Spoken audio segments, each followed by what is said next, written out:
Have you ever really thought about what a headache pill and a pomegranate have in common? I know, it sounds a little strange, right? But there's this amazing scientific principle that connects them, and it all came to light during a simple chat between a mom and her daughter. So it all kicks off with this really simple, innocent question.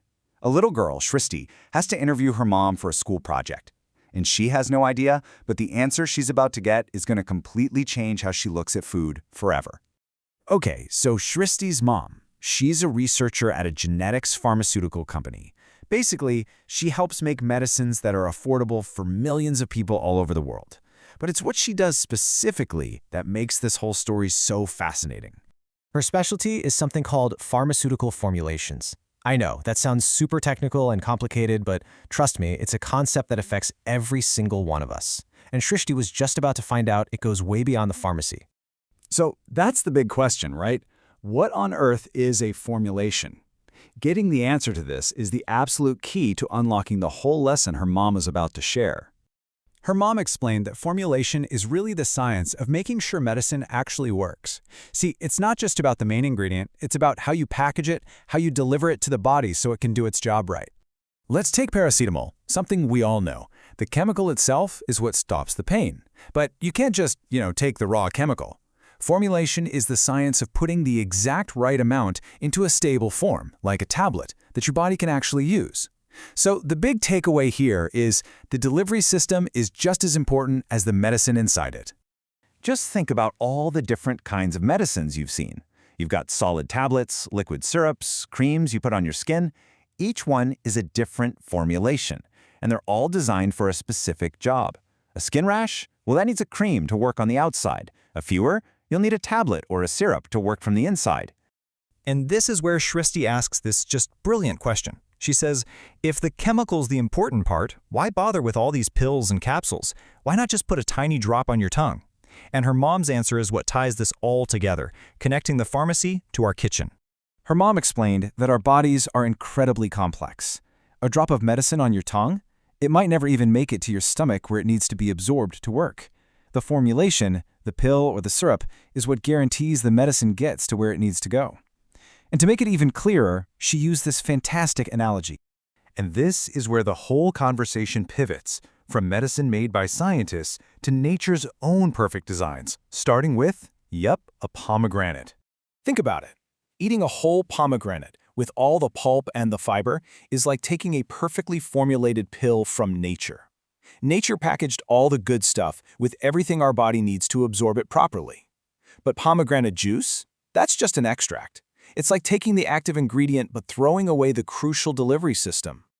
Her mom really lays it out there, simply and clearly.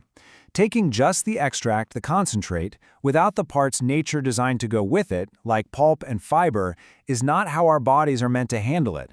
We're missing the complete package. The natural formulation is totally incomplete. So you can see the light bulb going off for Shristi. The lesson is starting to click. And then her mom takes that exact same idea and applies it to something else we all have in our kitchens.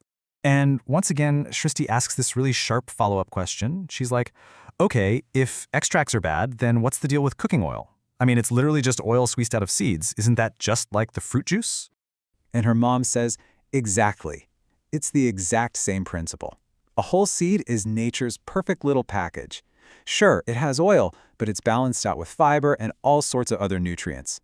The extracted oil we cook with, that's just the concentrate. And using it for frying can actually be pretty bad for us.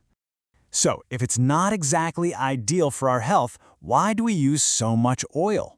Well, the answer is pretty simple, really. It's taste. Frying just adds a flavor that a lot of us love.